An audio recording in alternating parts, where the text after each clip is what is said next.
talking about another important aspect of our lives, and that is to not only understand the philosophy, but then putting that philosophy into practice, applying the philosophy and following the instructions that Srila Prabhupada wanted us to follow. So sometimes we find devotees may tend to go to extremes. So one extreme is that sometimes devotees focus a lot on their sadhana practices of simply chanting, reading, hearing, and neglect the practical application of the philosophy. And the other extreme is sometimes devotees may render a lot of services and be busy in so many practical activities, but neglect their sadhana practices. So let's see what could happen if one goes to the extremes. So if one goes to the extreme of simply focusing on sadhana practices, what do you think will happen? What could be the effects? Yes, somebody could tell a few effects. What will happen if one simply focuses on reading, hearing, chanting without the practical application of the philosophy? Prabhu, one would remain theoretical. Yes, that's right. One would remain theoretical. What else? There won't be a realizations. Yes, there will not be any realizations. Good. Then what could happen? It becomes a ritual, karma kanda. Okay, it could become sort of ritualistic, yes. Internal purification won't happen, Prabhuji. Well, if one is doing sadhana practices, purification will take place, isn't it?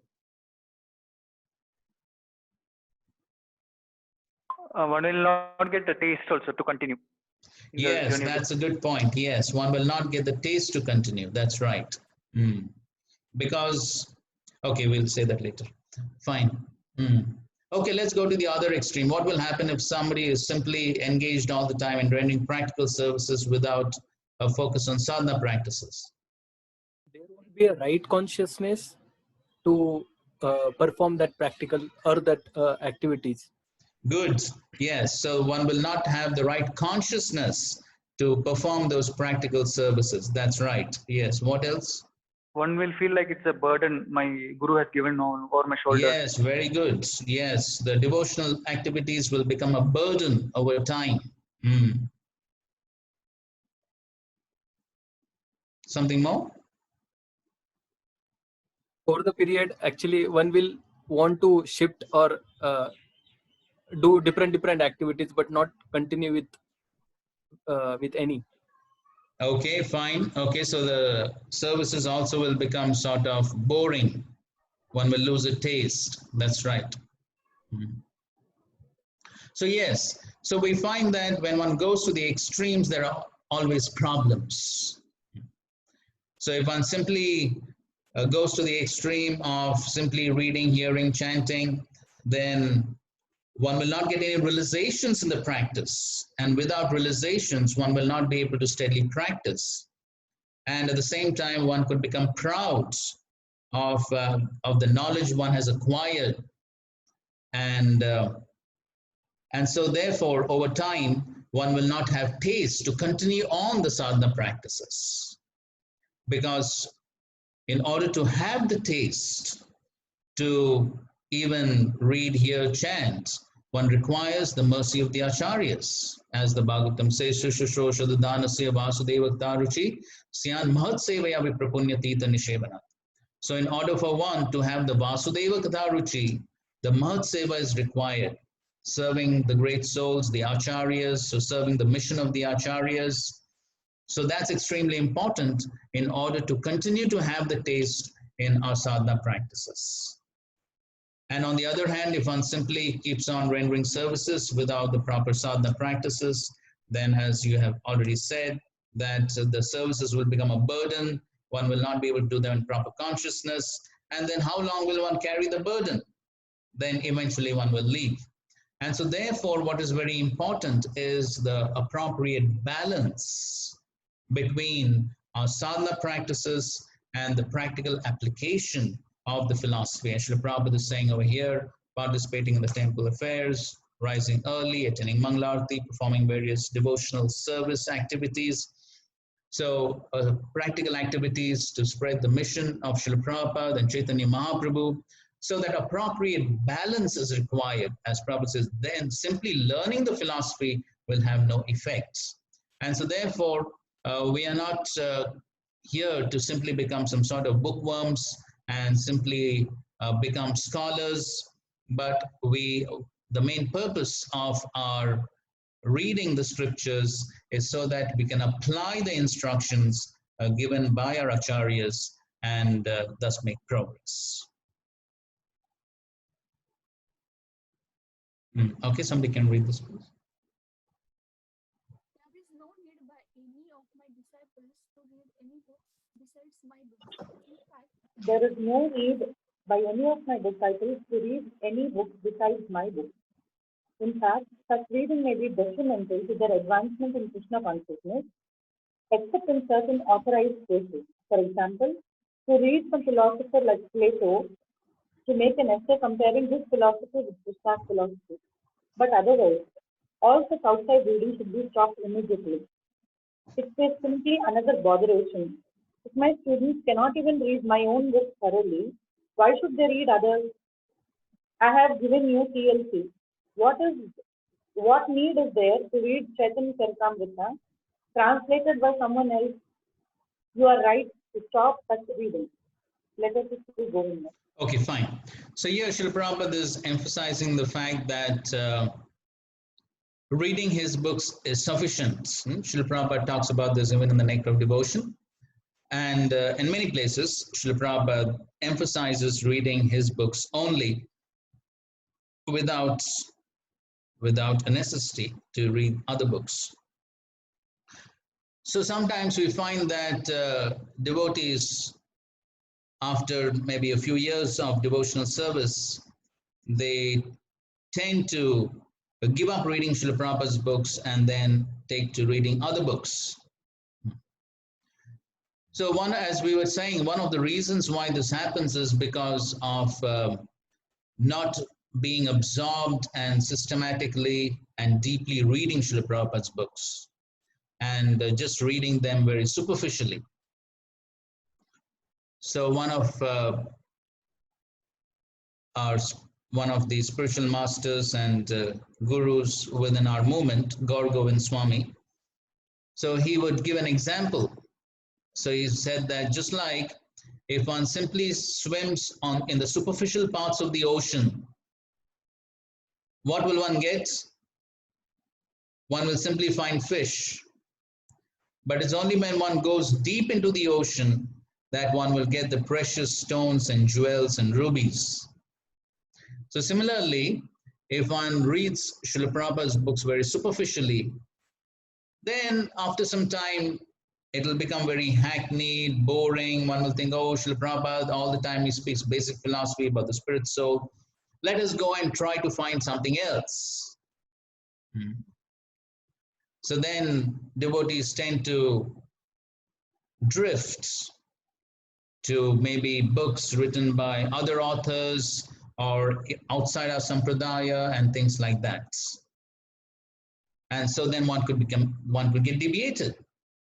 So therefore, in order to maintain that taste, it's very important that one scrutinizingly, systematically reads Prabhupada's books and goes deep into them.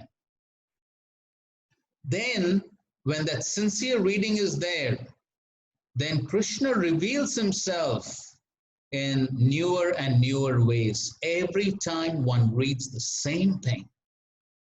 Because Krishna is ever new. He's Nava Yovana. He's ever fresh. And the Shastras are non-different from him. So every time one reads with that great sincerity, then Krishna reveals himself in newer and newer ways. And thus, one will never find these books boring. So therefore, it depends on the quality of our reading as it applies to any aspect of our devotional service. when there is sincerity, when there is quality of practice, then Krishna is pleased by that. And then Krishna reveals himself in newer and newer ways. And so then one will be able to read Srila Prabhupada's books over and over again. But then one will never feel bored. Then the next question somebody may raise is that these days, of course, we find so many other devotees, Srila Prabhupada disciples, grand disciples, so many devotees writing books, which Srila Prabhupada, of course, did encourage. So then, how much of those books should we be reading? So in that context, one of our sannyasis, Kadam Ganna Maharaj, gives an example that just like when we eat a meal, so what is the main course of the meal? What normally is the main course of a meal? Carbohydrates. Huh? Carbohydrates. Oh, well, carbohydrates is quite technical. We are asking something more simple. Rice, chapati, dal. Okay, fine, that's true. So I suppose that's the usual menu even in Pune, right? So chapati, rice, dal, sabji. Does it change over years? Does it happen that when we are young, we have this, as we grow old, something else comes up? No, it's always the same, isn't it? And then, of course, sometimes we may take some pickle or chutney or sweets. So usually, how much is that quantity? Does it ever happen that we fill our plate with only pickle for our lunch or only sweet? Does it ever happen? No. So then that's just like a side dish. So similarly, he says that our main meal or our main course of reading should always be Prabhupada books for all time. Not that we have spent some years, now we have read some of Srila Prabhupada's books, now we keep them aside. No. For all time to come, the main course of our reading should be Srila Prabhupada's books. And we are not saying that we don't read other books, but then the other books could be like reference books in order to enhance our understanding of Srila Prabhupada's books. That should be the proper proportion. And then one can have that good balance, and then one will be able to make good progress. Okay, somebody can read this.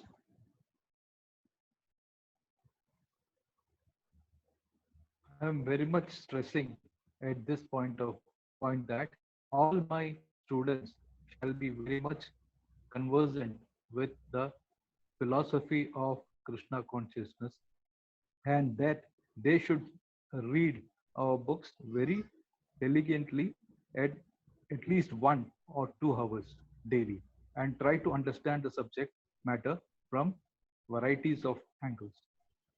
Okay, so here once again, Prabhupada is talking about all of my students should be conversant.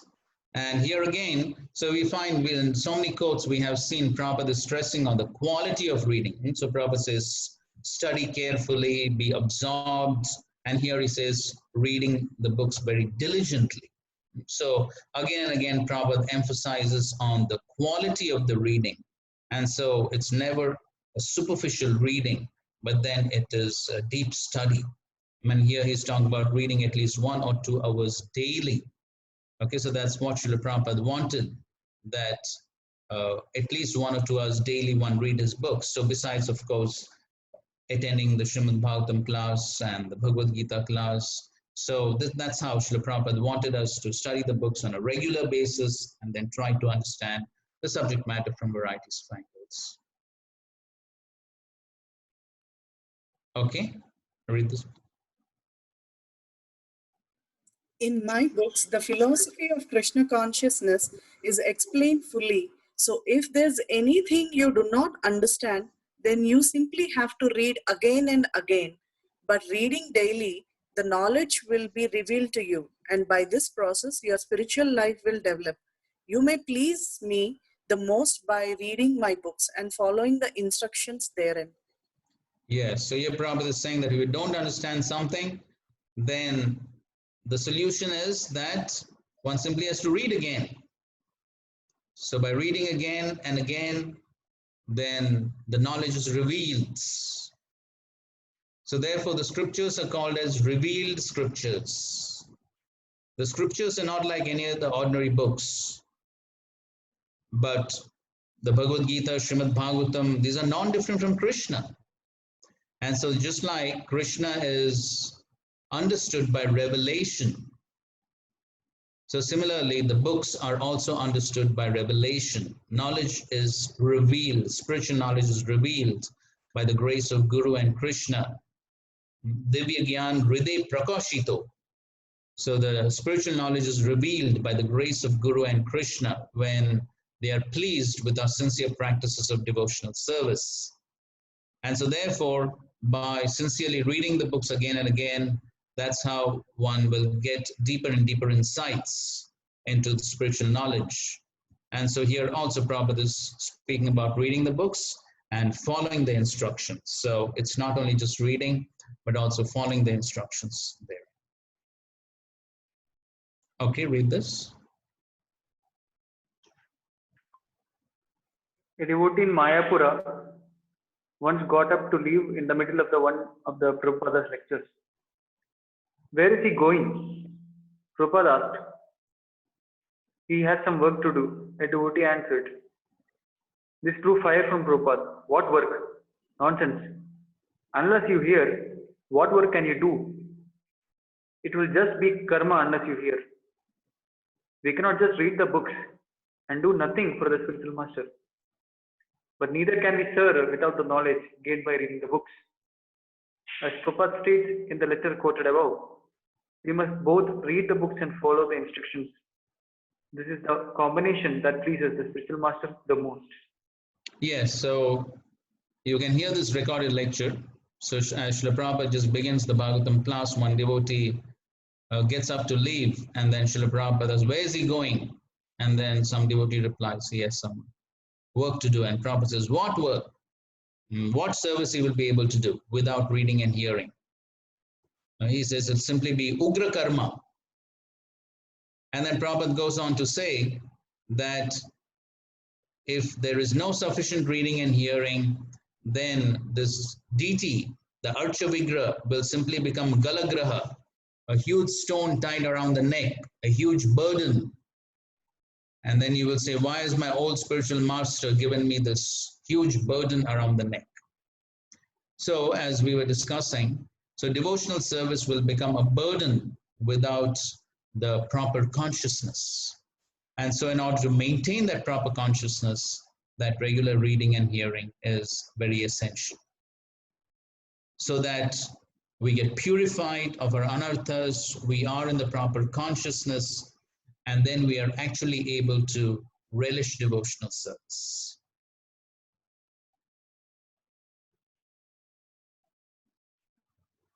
Okay, so now we are coming to some quotes more specifically in connection to Bhakti Shastra. Okay, read this please. Aims of Bhakti Shastri. I think you may have already heard that in January of 1970, we will be holding an examination among all of our students on this book. And those who will pass shall be awarded with the title of Bhakti Shastri. Continue please. With these examinations, I wish to encourage all my disciples to very carefully learn this philosophy of Krishna consciousness, because there are so many preachers required to bring this message to all of the corners of the earth. Right, so we find that Srila Prabhupada, way back in 1968-69 itself, had envisioned all these Shastric degree programs, and he wanted devotees to be trained in the philosophy so that they can become effective preachers to take this message all over the earth. Okay, read this. examinations. Next January, there will be an examination on this Bhagavad Gita papers. Will be sent by me to all center, and those securing the minimum passing grade will be given the title of Bhakti Shastri. Similarly, another examination will be held on Lord Chaitanya's appearance day in February 1970, and it will be upon Srimad Bhagavatam and Bhagavad Gita. Those passing will get the title of Bhakti Vaibhava. Another examination will be held sometime in 1971 on the 4 books, Bhagavad Gita, Srimad Bhagavatam, teachings of Lord Chaitanya, and the nectar of devotion.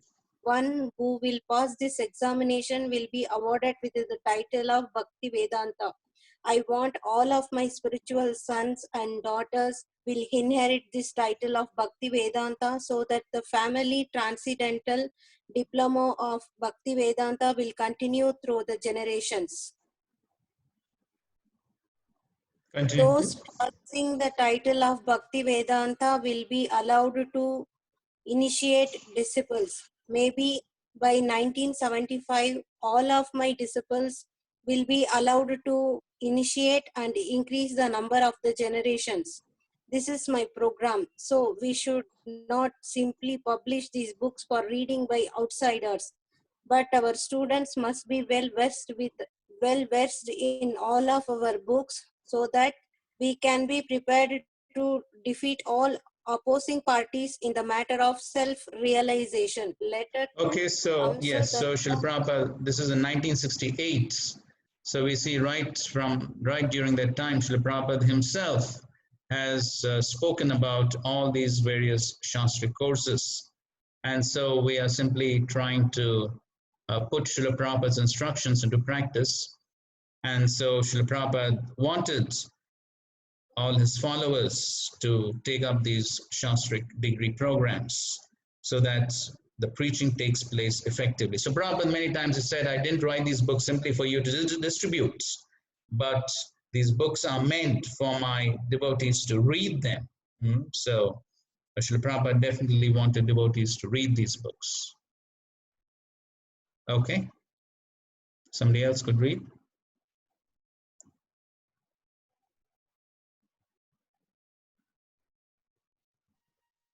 In this way, you have to understand by studying carefully the philosophy. Brahmana Pandita. In this way, you have to understand by studying carefully the philosophy. We have got so many books now, and I want all of my disciples to read them carefully. Soon we shall be instituting Bhakti Shastri examinations, and all Brahmanas will have to pass. Also, you must see that the Brahmanas are given sufficient time to read the books. Soon we shall be introducing the Bhakti Shastri examination, which all Brahmanas will be expected to pass. It will be based on Bhagavad Gita, the nectar of devotion, nectar of instruction, Isopanishad, and the small paperback books like Easy Journey. A Brahmana should be Pandita. Yes, so Srila Prabhupada didn't want Brahmanas in our movement to simply have a Brahman thread or have the title as Brahmana, but he wanted Brahmanas to be actually learned in the scriptures. And so therefore he wanted all Brahmanas to actually pass the Bhakti Shastri examination. Okay.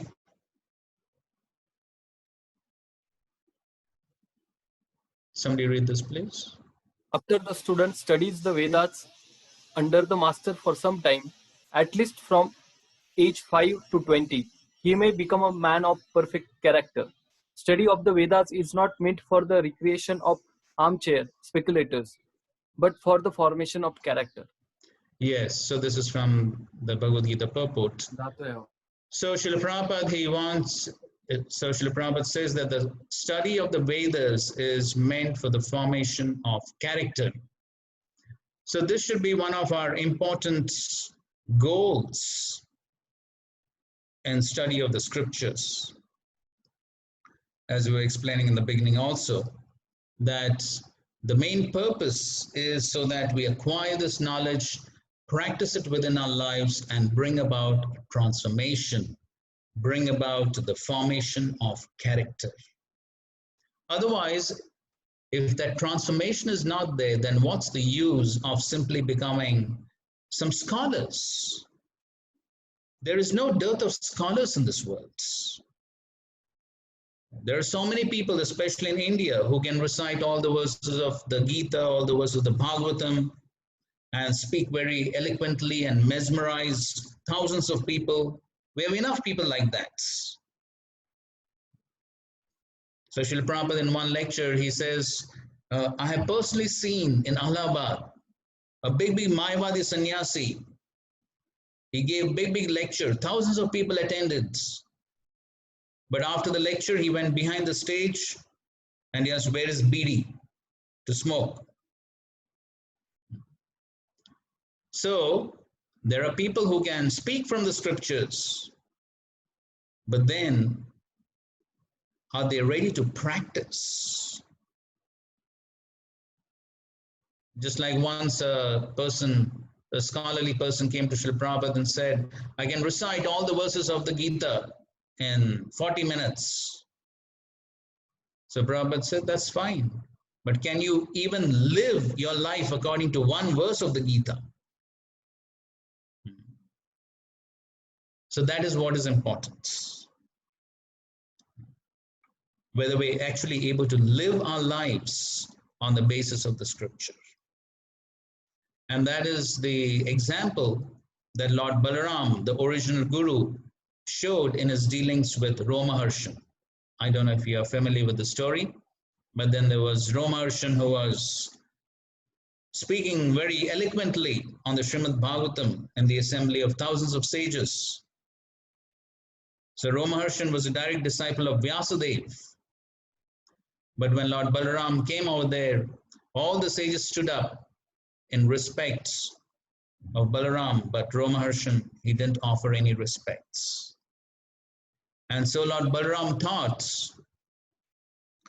such a learned personality, direct disciple of Vyasadeva, but yet he has not developed any good qualities like humility. Therefore, all his studying of the scriptures is simply a show, like an actor playing his part on stage.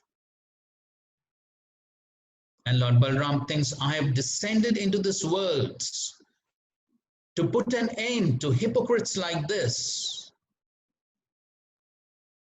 And so saying, he picked up a kusha grass and empowered the kusha grass like a sword, and with that, he finished off Romaharshan.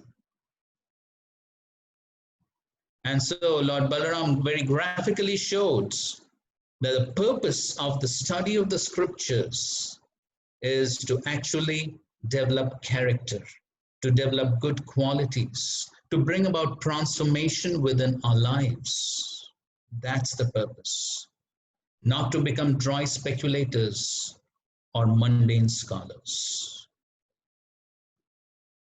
And so the purpose of these courses is also the same.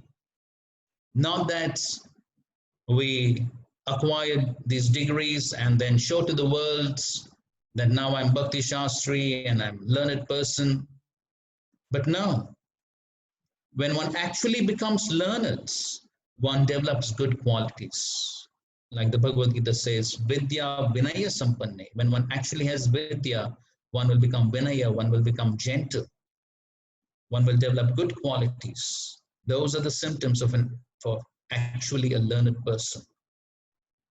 And so therefore, we must always keep this in mind, that we are studying the scriptures to be actually able to practice within our own lives the injunctions of the scriptures and bring about a transformation within our lives.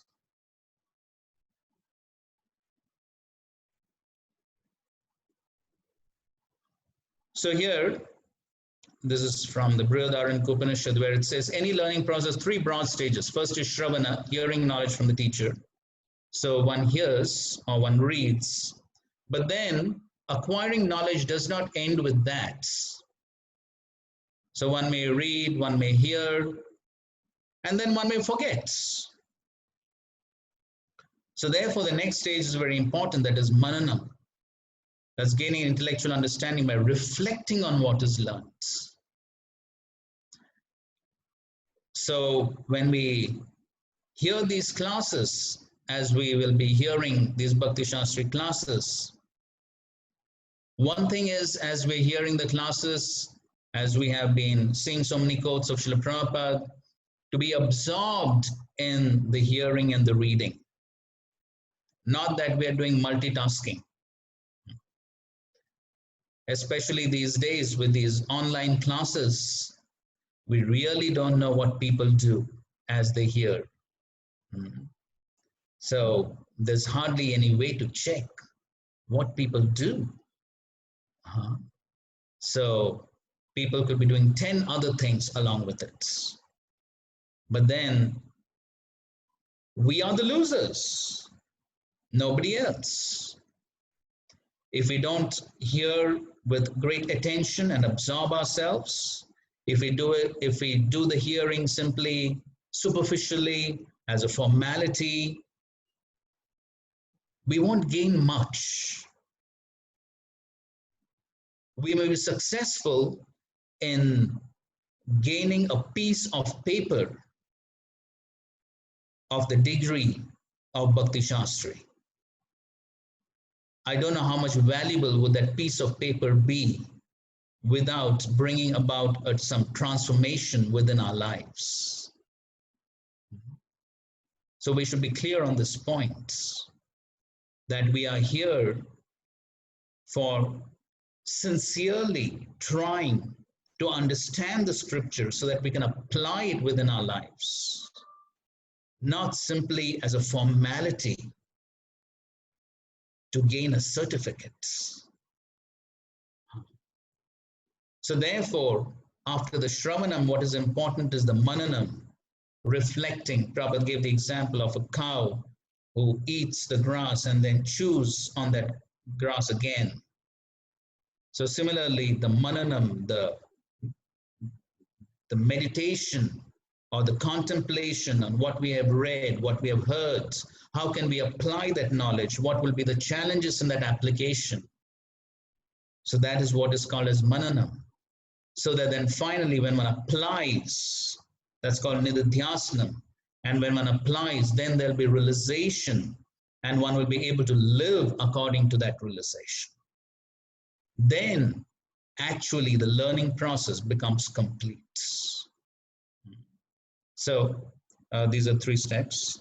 And so similar have been told in this other scripture. So the same things have been expressed in a slightly different way. There's Aditi, learning the subject. Then there's Bodha, which is similar to Mananam, gaining insight and proficiency was learning. Then there's Acharana, that's realizing the purpose of living according to that learning. And then finally, if there's Acharan, then there'll be Prashar. Then one will be able to actually give the knowledge to others. Okay, please read this.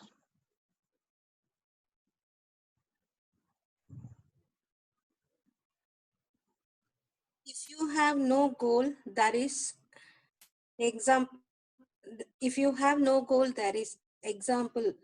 Man without any aim is ship without any rudder. So suppose if aeroplane is going with an aim to land in some country, but if it goes on simply without any aim, then there will be disaster. So without aim, what is the use of practice?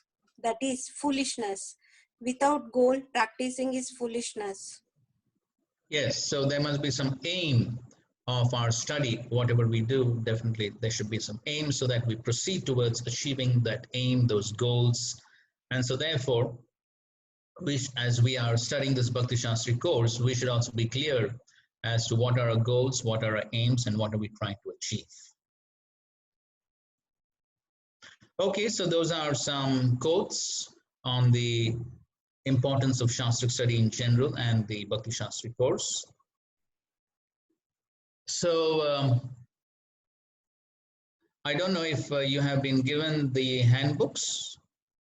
Have you received some Bhakti Shastri course handbooks? Prabhuji, we have not yet given them the handbooks. Okay, fine.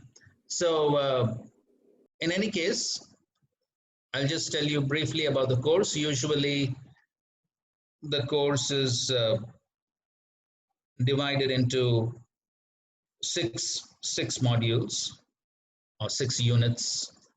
So we have the Bhagavad Gita divided into 3 units, the first 6 chapters, the middle 6 chapters, the last 6 chapters. And then there is nectar of instruction, nectar of devotion, and Ishopanishad. Sometimes Ishopanishad, nectar of instruction are combined to 1 unit. And so for each of these units, there is assessment. So the assessment is basically divided into 3 aspects. One is the open book assessment. So the open book assessment means there are essay questions. So where you'll have to write descriptive type of answers, little long answers, maybe about 800 to 900 words. And so there will be a list of, there'll be questions given to you, which you're supposed to answer. And then you can refer to the books and write the answers, okay? But then you have to refer to your own books and your own papers, not somebody else's paper. So that's open book assessment. And the passing percentage for this open book assessment is 60%. Okay.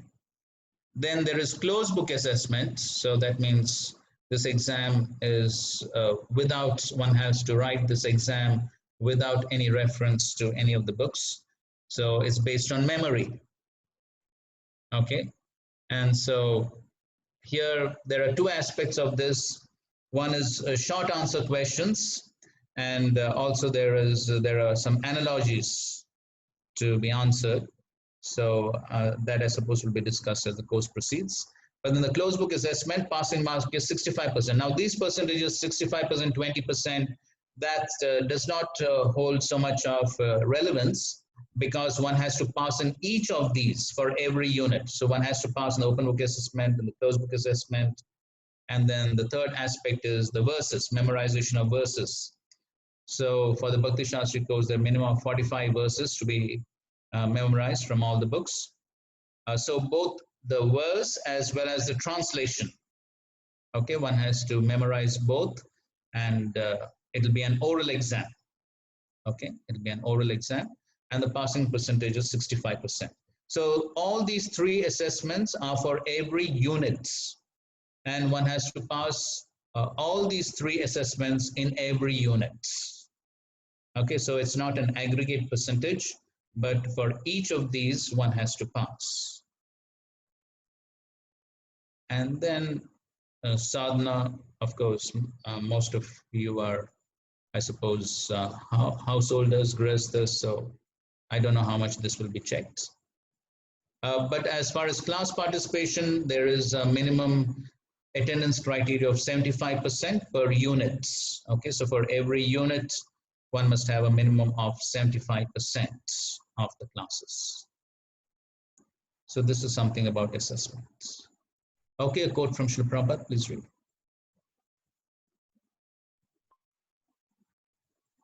Prabhupada always encouraged devotees to write. Realization means you should write, every one of you. What is your realization? You write your realization, what you have realized about Krishna. That is required. It is not passive. Always you should be active. Whenever you find time, write. Never mind 2 lines, 4 lines, but you write your realization. Saravanam Kirtanam, writing or offering prayer, glories. This is one of the functions of a Vaishnava. Okay, so these assessments, closed book, open book, will help us to, especially the open book assessments will definitely help us to write our realizations and understanding of the subject matter that we have learned. Okay, this we've already read. Okay, fine. Srila Prabhupada ki jai. Okay, so we have basically discussed some important quotes from Srila Prabhupada on the importance of reading his books. And we also discussed the goals and the aims of the Bhakti Shastri course. So we hope that we will be able to conduct this course for the pleasure of all the devotees And I'm sure that by Srila Prabhupada's causeless mercy, we'll be able to get benefits of the study of Srila Prabhupada's books so that we can bring about tangible transformation in our lives by our sincere practice of devotional service, so that ultimately we can please Srila Prabhupada, our Guru and Krishna to achieve the goal of human life. Thank you all very much. Hare Krishna. Are there any questions or comments?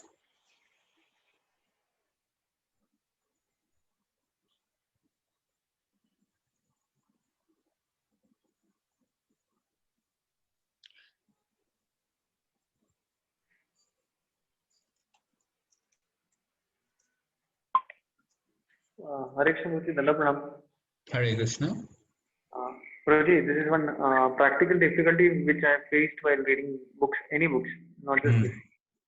Like there is something called as the attention span of the mind. It means you cannot focus for a certain, you can focus for a certain period, after that it wanders.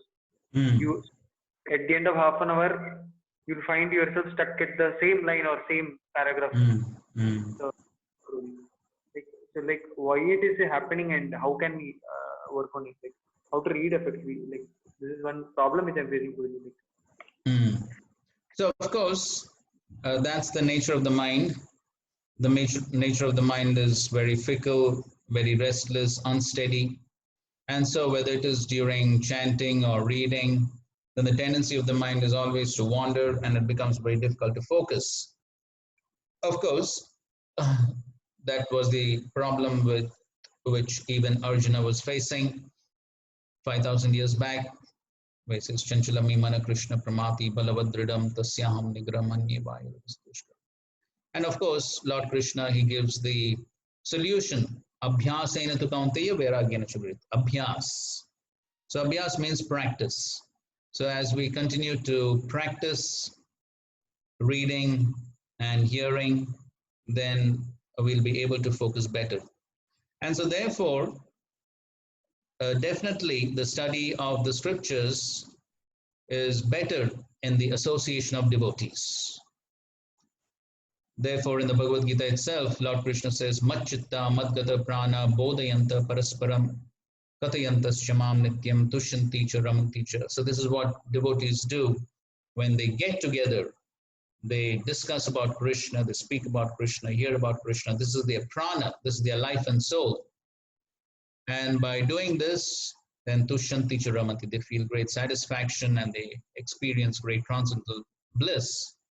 So these are the activities of devotees. Similarly, the Bhagavatam also says, Satam prasangan mama vedya samvido bhavanti ritkannarasana.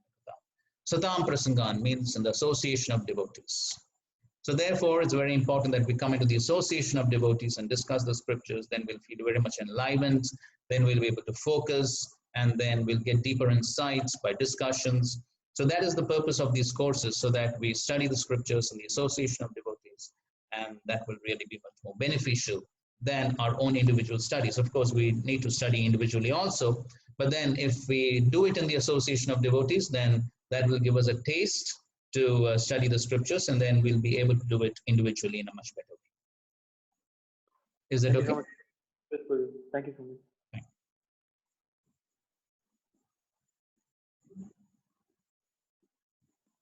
Something else?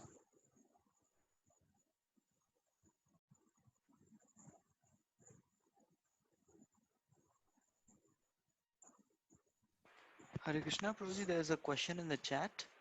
They want to know the 4 stages of bhakti. Can you please show that slide? That's a request which has come in the chat. Okay, these are 4 stages of gaining knowledge, not bhakti.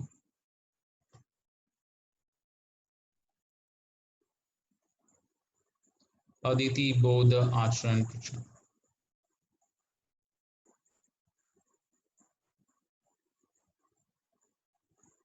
Something else?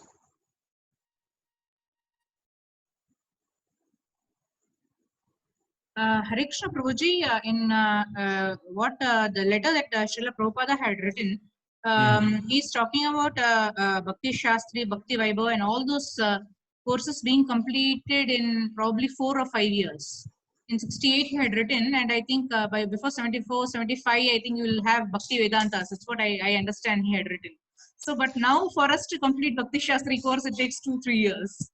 Just Of want to course, understand that. now of course, Srila Prabhupada, he gave us a program, right? Now he didn't specify exactly how many years and all that, but then Srila Prabhupada was just making an overall plan for the movements.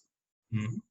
So, but then, so Prabhupada didn't give any exact time frame or something like that. But in any case, so whatever is our capacity and whatever is possible for us, then we should try to do that within that time. What is more important is that we study the book systematically.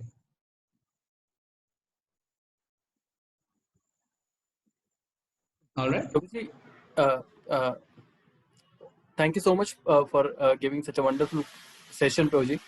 I have a question, like how we can assimilate. I mean, we are going to learn this Bhakti Shastri.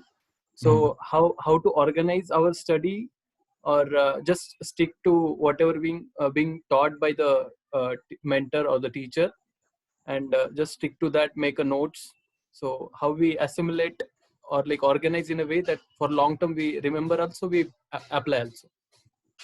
Yes. So on one hand, of course, we should carefully attend the classes and hear the teachers, clarify doubts, and at the same time, after that, our own individual reading and studying of what notes we have made, and of course, Srila Prabhupada's book itself.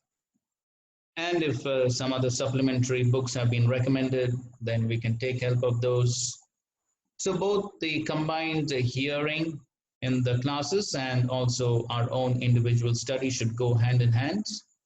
And at the same time, writing the various exams and all that. So when we do everything together, then that will help us get a proper understanding. And then, of course, after we get a proper understanding, then we should try to practice that within our lives and also preach. So preaching is an important aspect of learning also, because when we preach, then we'll have to learn the subject matter thoroughly so that we explain to others. So, so that's how we can gain a better understanding of the subject.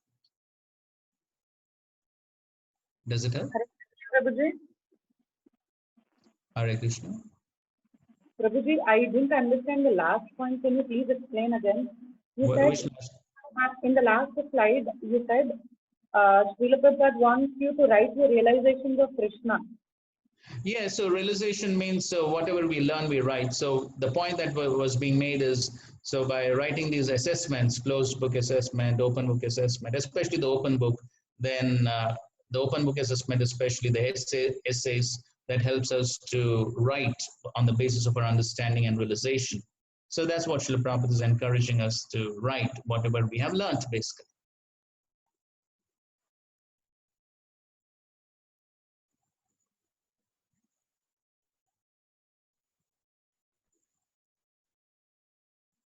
Something more?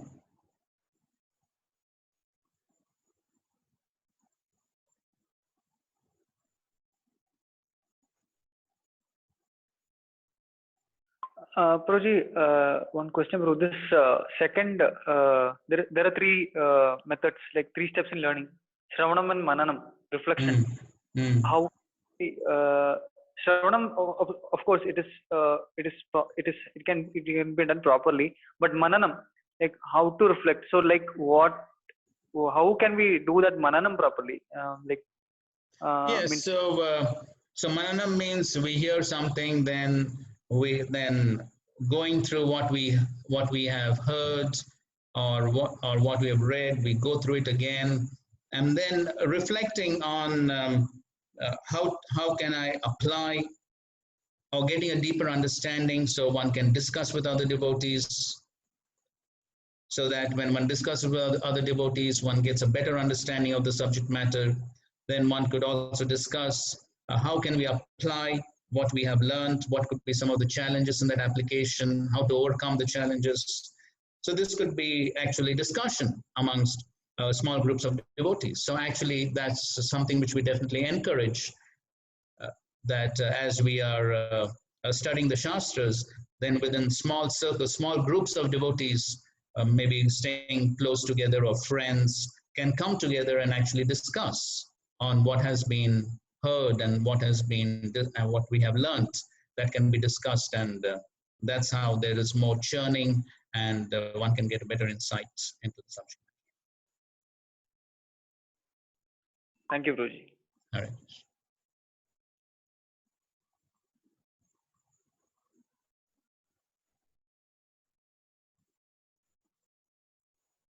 Something else? Hare Krishna Prabhuji, the one is Shravanam, second is Mananam, the third one I didn't catch it. Can you please repeat for me? Nididhyasam. And what is that, Prabhuji? See, I've shown on this slide realization and living according to that realization.